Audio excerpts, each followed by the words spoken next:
Bonjour les yogis, c'est Valentine. Alors écoutez, ça fait 10 jours que je suis dans une énergie de d'épuration, de rangement, de tri.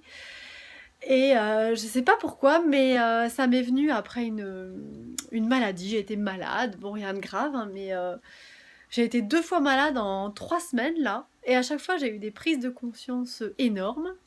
Et je vous avais parlé d'une de mes prises de conscience quand j'étais en vacances, là, c'était ma dernière vidéo. Et là, j'ai de nouveau été malade pendant 3 jours la semaine passée. Vous allez dire, elle a pas de santé, celle-là, elle ferait mieux de faire du yoga. Mais en réalité, je pense que c'est vraiment une période d'épuration pour moi, comme pour beaucoup d'entre nous d'ailleurs. Apparemment, c'est dans les énergies du moment, si j'en crois mon astrologue Sophia. Bref, donc je suis allée voir des vidéos sur YouTube, je suis tombée sur des super filles qui avaient rangé leur maison avec la méthode de Marie Kondo, et j'avais mon amie Julie du yoga qui m'en avait déjà parlé depuis 1 an et demi, je crois, de cette méthode, mon amie Vanessa aussi. Alors j'ai regardé tout ça, et puis comme j'étais malade, affalée dans mon canapé, j'ai regardé la série sur Netflix, où on la voit aller chez les gens, faire du tri.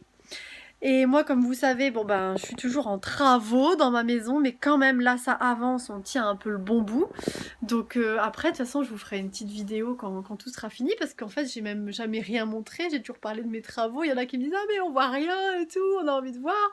Mais j'avais tellement honte du bazar que j'avais pas envie de montrer. Bref. Mais là, quand même, je voulais vous montrer en fait mon tas d'habits. Parce qu'en fait, j'ai commencé par épurer le salon. Et je veux pas vous montrer trop le rangement parce qu'en fait je suis dans des rangements provisoires. Vous voyez, j'ai mon amoureux qui doit me faire des belles étagères en bois comme il a fait pour la cuisine. Vous voyez le plan de travail de la cuisine. Et ce qui est au-dessus là-bas, tout ça c'est des rangements qui sont provisoires. Mais alors ça fait un peu 3-4 ans que je suis dans le provisoire et ça commence à être dur. Mais tout ça, ça avance quand même. Alors le jardin, j'ai fait un petit garage, mais tout ça je vous montrerai plus tard, je pense. En tout cas, je voulais juste vous montrer l'état de ma terrasse là, vous voyez, par terre. Bon bah tout ça c'est des choses que je vais aller donner déjà, que je vais aller donner à Emmaüs ou des trucs achetés à la décharge. Mais surtout je voulais vous montrer alors mon tas d'habits parce que je pense que je le referai plus après. Donc j'ai vidé mes caisses et ça c'est le tas d'habits qui est sur mon lit. Si vous suivez, si vous avez envie de suivre la méthode de Marie Kondo, elle dit qu'il faut faire un tas d'habits comme ça. Et ensuite il faut trier. Et sa méthode, c'est de prendre chaque article, chaque objet, et de se demander si ça procure de la joie. Et franchement, c'est plus qu'une méthode de rangement. Je pense que vraiment, enfin moi, dans mon processus d'éveil et d'évolution personnelle, j'en avais vraiment absolument besoin maintenant. Parce que c'est aussi se sentir digne du meilleur, en fait. Du meilleur dans le sens, ce qui nous procure de la joie et du bonheur. Et puis Marie Kondo, quand vous regardez ses vidéos, elle fait ça tellement dans une belle énergie, avec de la gratitude pour laisser, de la gratitude pour la maison qui nous accueille, de la gratitude pour les objets qui nous ont servi. C'est tellement dans une belle énergie que ça donne envie de le faire et de vivre comme ça dans un environnement épuré. Alors du coup, je suis tombée sur des vidéos de filles qui étaient minimalistes. Alors ça, c'est super inspirant aussi. Bon, moi, j'aime pas trop être mise ou mettre les gens dans des cases. Donc tous les mouvements, vegan, minimaliste, tout ça, je pense que c'est très inspirant, mais qu'il faut vraiment l'adapter à sa sauce. Mais en tout cas, comme je vis dans un espace de 30 mètres carrés, avec mes enfants ici pendant les vacances scolaires, et puis mon amoureux, eh bien, il faut dans tous les cas épurer. Bref, donc je vous dis un peu comment j'ai fait. En fait, vous voyez, j'ai mon ordinateur qui est là.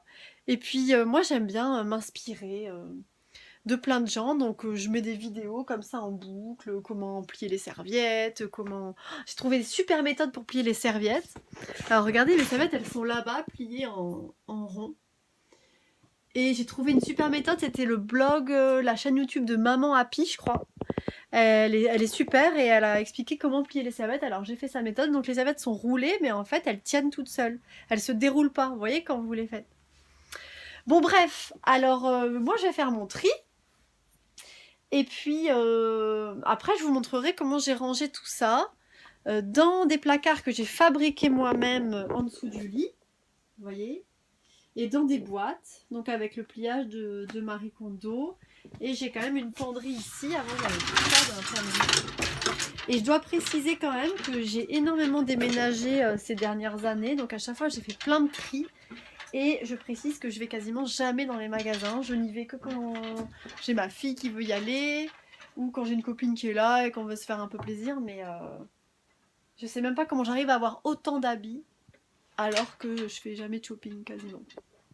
Bref, donc j'aimerais bien vous montrer parce que les filles elles sont super sympas sur leur chaîne YouTube là, elles se filment en train de faire le tri et moi j'avoue que j'ai un peu peur de filmer en train de faire le tri parce que je sais que ça va être un peu dur pour moi parce que je garde toujours des trucs comme tout le monde, comme les filles sur leurs vidéos elles disent pareil, je garde des trucs au cas où ou alors parce que quelqu'un me l'a offert, donc c'est toujours difficile et du coup, c'est pour ça que vraiment cette méthode-là, en fait, ça s'applique aux objets, mais pas que, ça s'applique aussi à toute la vie, c'est-à-dire se dire non, j'arrête de culpabiliser, c'est ma vie, ma maison, et puis j'ai le droit de ne m'entourer que des gens qui me procurent du bonheur, que des choses qui me procurent du bonheur, que des habits qui me procurent du bonheur, et puis j'ai peur de laisser partir un peu de trucs, mais bon, il y a des choses que je garde depuis des années, alors ça sert à rien quand même non plus, hein, si on les met pas.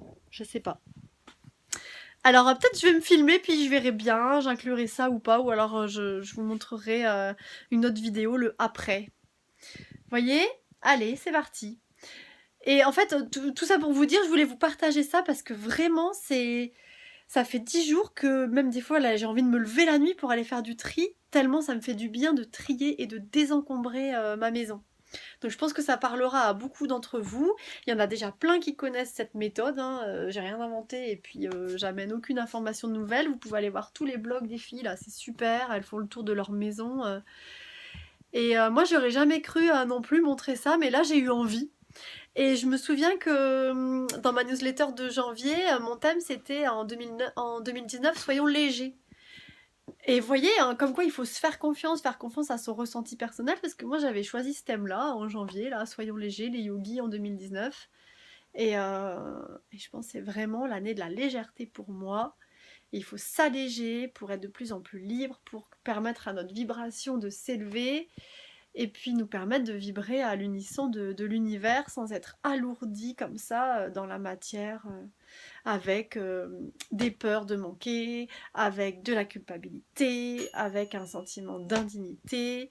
Alors moi ça fait plusieurs années, j'imagine comme vous, que je chemine là-dessus, hein, j'avance pas à pas avec mes copines, mon amoureux, mes enfants, ma famille et tout. On chemine tous ensemble et c'est super bien. Et donc du coup j'avais envie de vous partager ce cheminement actuel parce que je suis trop au taquet. Et ça fait 22 ans que je m'occupe d'alléger mon corps avec le yoga. Avec le yoga, la nourriture, la méditation, etc. Et là je sais pas pourquoi mais j'en ai un peu marre. C'est pas que j'en ai... Enfin j'en ai pas marre mais il fallait apporter autre chose en fait. Et donc je pense que ça, ce désencombrement et ce rangement de mon cadre de vie, ça va vraiment être super. Et une dernière chose, on m'a toujours dit que j'étais bordélique, et j'ai toujours dit que j'étais bordélique, j'en avais partout. Et en fait, je commence à me dire que je ne suis pas si bordélique que ça, mais que je suis une personne extrêmement attachée au passé. J'ai toujours été très nostalgique, à pleurer en pensant au passé. Je suis incapable de jeter les photos, donc déjà ça, les papiers, après je vous ferai d'autres vidéos sur mes papiers, mes photos et tout. Mais je pense que là, c'est le moment de se désencombrer du passé, de laisser le passé partir et de rester bien dans le présent. Donc, je fais coucou à mon amie Julie aussi, qui m'a toujours bien aidée à faire ça, à trier mes habits, à laisser partir le passé, parce qu'elle arrive bien à faire ça, à être dans le présent. Et moi, la nostalgie me tire toujours un petit peu en arrière, mais je fais ce chemin-là en ce moment, et je pense que beaucoup parmi vous se reconnaîtront dans ces paroles, n'est-ce pas? Donc voilà. Et alors, sachant que ce que je porte sur moi, là, c'est ce que je préfère en ce moment, donc je m'habille que comme ça, quasiment. Et comme elle a dit qu'il fallait garder que ce qu'on préfère, bah, je vais voir ce qui reste après, quoi. Allez les yogis, c'était une longue vidéo, mais je pense que tout ce désencombrement et cet allègement mérite ça. Et puis en fait, pour finir, bah, j'ai envie après de vous montrer ma maison désencombrée et bien rangée et tout. Et je suis super contente de me dire qu'en fait, je suis pas quelqu'un de bordélique. Je pense que je peux être très organisée, mais que je m'encombre avec trop de choses et donc après j'ai plus de place pour les ranger et c'est normal, du coup ça devient trop le bazar. Donc allez, je me détache du passé les amis yogi, bisous.